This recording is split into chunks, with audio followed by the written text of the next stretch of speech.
За четворица нови осомничени за пожарот во Кочани обвинителството бара ефективен притвор. За 6 куќен со забрана за комуникација, а за 8 на мерки на предпазливост.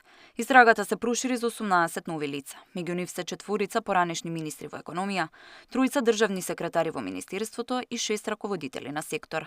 Четворица директори на дирекцијата за заштита и спасување, 7 пазарни инспектори, тројца општински градежни инспектори. Екс-министрите и вработените во Министерството за економија се осомничени дека издавале лиценци на клубот без да ги исполнува условите, а актуелниот министер за економија Бисер Дурмиши не е опфатен во истрагата.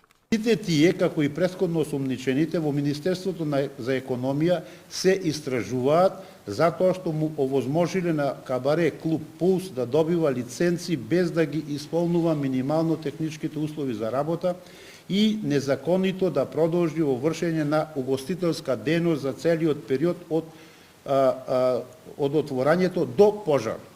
Актуелниот министер за економија не е опфатен со истрагата, бидејќи нема ниту еден доказ дека сопственикот на клубот иницирал постапка за нова лиценца во 2025 година. И поранишните директори на ДЗС, како и актуелниот, според обвинителството, целосно ги запоставиле надлежностите и не спровеле инспекцијски надзори не само во дискотеката Пулс, туку и во сите угостителски објекти во државата, со што го ставиле во опасност животот на граѓаните. 7 инспектори на државниот пазарен инспекторат пак не ги спроведувале инспекцијските надзори.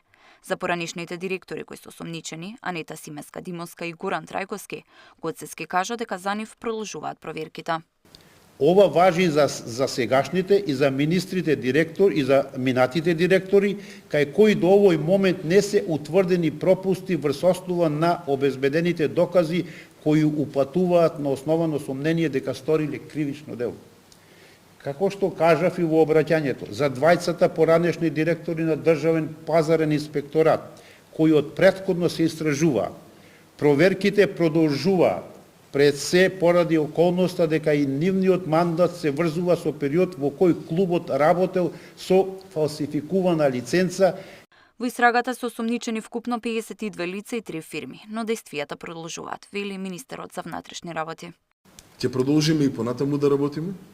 За секој еден за кој што ќе биде утврдено било каква причинско-последична врска со предметниот кривично правен настан, каде што загина 61 млад човек, ќе биде превземено соодветно действие во рамки на законските надлежности кои што се дадени како на Министерството за внатрешни работи, така и на јавното обвинителство. Слични случаи на пожари од пиротехника кои резултираа со голем број на жртви, а од кои биле црпени искуства, се оние во Романија, Бразил и САД. Во овие судски процеси, како што нагласи обвинителството, биле земени предвид долгорочната серија на системски пропусти, што придонеле пожарите да бидат толку разорни, слично како во дискотеката Пулс. Тамара Дичевска, Сител телевизија.